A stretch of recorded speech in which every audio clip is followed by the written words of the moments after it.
এবার হলো বয়কট চীনা, ট্রেন্ড হচ্ছে গোটা বিশ্বে। বিগত 7 বছরে এমন দুর্ব্যবস্থা প্রথম। ডুবছে ধীরে ধীরে লাগাতার ড্রাগনের অর্থনীতি।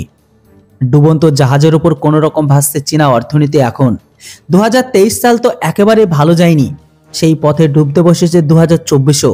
গত শুক্রবার প্রকাশিত কাস্টমের তথ্য অনুযায়ী 2016-র পর ফের একবার নিম্নমুখী চীনের রপ্তানি। বিশ্বের একাধিক দেশ থেকে ব্যান করা হয়েছে চীনা পণ্য। দেশটির ঊর্ধ্বতন কর্মকর্তারা জানিয়ে দিয়েছে 2024 সালটাও মান্দা যাবে। এখানে শেষ নয়, বিশ্বের দ্বিতীয় বৃহত্তম অর্থনীতি মুদ্রাস্ফীতির চাপ মোকাবেলা করতে লড়াই করছে তারা।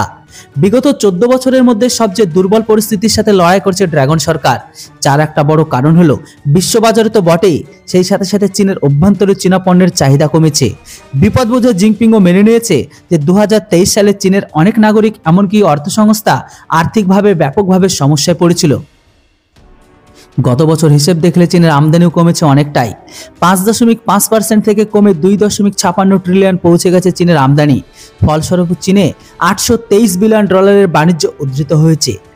তো এই দিকে আবার রপ্তানির কথা বলে 2023 সালে চীনের রপ্তানি $3.38 এসে দাঁড়িয়ে গেছে। তবে তা 2022 সালের তুলনায় খানিকটা ভালো। পরিস্থিতির উন্নতির কোনো সম্ভাবনা নেই। আপাতত এই পরিস্থিতিতে বদলানোর কোনো উপায় দেখছে না চীনা সরকার। শুক্রবার বেজিংয়ের এক সংবাদ সম্মেলনে কাস্টমস জেনারেল অ্যাডমিনিস্ট্রেশন মুখপাত্র লু ডেলিয়াং জানিয়েছে, বিশ্বব্যাপী চাহিদা দুর্বল থাকার সম্ভাবনা রয়েছে। দিন কয়েক আগে শি জিনপিং জানিয়েছিল চীনের যুব সমাজকে আরও ভালো মানের শিক্ষা প্রদান করা হবে। যুব সমাজ যাতে কর্মসংস্থানের সুযোগ পায় সেই দিকে নজর দেবে সরকার। আপনাদের জানিয়ে দিই, গত বছর চীনের বেকারত্বের হার রেকর্ড উচ্চতায় পৌঁছে গিয়েছিল। তারপর থেকে চীন সরকার এই সংক্রান্ত তথ্য প্রকাশ বন্ধ করে রেখেছে। আসলে চীনের ঘরোয়া অর্থনীতি একটা বড় অংশ নির্ভরশীল ছিল নির্মাণ ব্যবসার উপর। কোভিড অতিমারির পর থেকে সেই দেশের শিল্পের গ্রাফ নিম্নমুখী।